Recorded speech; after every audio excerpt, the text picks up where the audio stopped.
I was doing a TV pilot, and we were filming in Northern California, and it was written by Gary DeVore. We played these FBI agents kind of thing. And I get a knock on the door. I've gone through hair and makeup. I've memorized my lines for that day. And I get a knock on the door, and it's the second or third AD. And the guy says, "Well, Stephen, we've got these rewrites for you." I was like, well, wait a second. I've already memorized my lines. Like, why the rewrites, And he said, well, we talked to the FBI, and they want to make these adjustments. And that was my first introduction to the fact that if you're playing, if the alphabet agencies or any agencies are used, like FBI, certainly CIA, anytime you're doing a film and those letters are involved, and maybe even in cases where they don't use those letters, but they use something similar, they have final approval on what's being said and what you're saying. Steve Shellen is a Canadian-born actor who found success in Hollywood films like A River Runs Through It and The Bodyguard. But he alleges that when he tried to launch his own production company in Canada called Lionsgate, his endeavor was sabotaged. To this day, he does not profess to know the who or why behind it. I had my own bad experience where I was starting a production company and it was stolen from me. My children were threatened and kidnapped. I ended up basically losing everything, including a nice house under the Hollywood sign, a farm up here in Canada. And I was on the run, being tracked and followed, and I was pretty undone by the whole experience. Well, I went in a bar in Beverly Hills one night, and I ran into Gary DeVore, and Gary was friendly as usual. "Hey, Steve, how you doing?" And I was like, "Oh, Gary, you wouldn't believe this." And I gave him like the mini version of what I'd gone through. And what was kind of great is that Gary didn't look at me like I was nuts.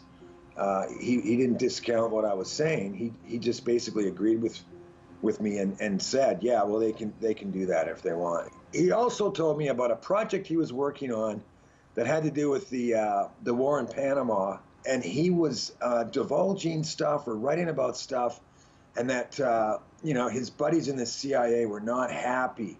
This is 20 years ago, and we know a lot of this now. We did not then, and what this was about was the Medellin cartel sending huge amounts of cocaine into the United States, and the government being aware of it and not taking the stand against it that they might have, and that there was a tremendous amount of money from the Medellin cartel transferring this cocaine into our country that went under the guise of a business deal, I guess, and was put into Panamanian banks while Noriega was in power there with us. And the money was laundered and was spent on insurgency groups, Nicaragua, Sandinistas, all of the things that we now actually know are pretty true.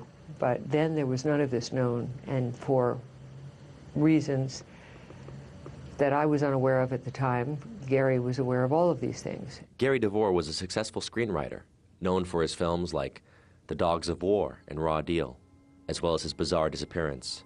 It was 1997. He was on his way back to turn a script into the studio that he was going to direct, and it was actually the only time that the finished script, the computer, all of the research was in one place. It was in his car, and he disappeared on his way back.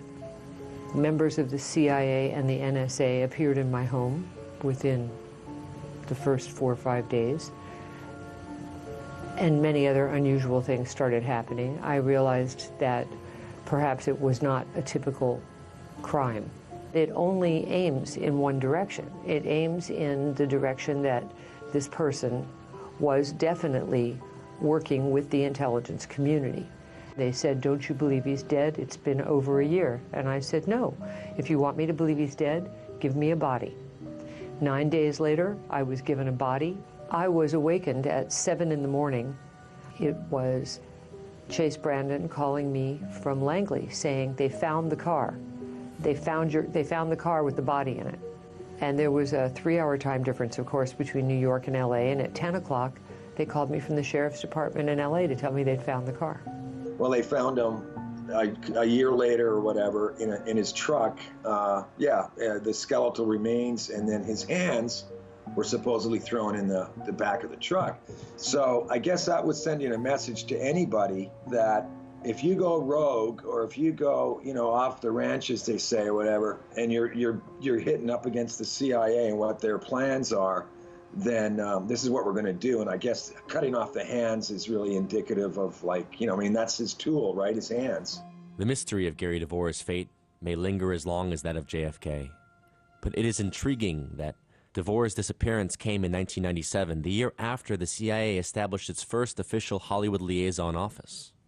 It may have been merely symbolic, but it seemed to portend the coming decade of the 2000s, when the Patriot Act and a U.S.-led global war would dominate the American conscience, as though the U.S. government did not trust its citizens to think critically for themselves.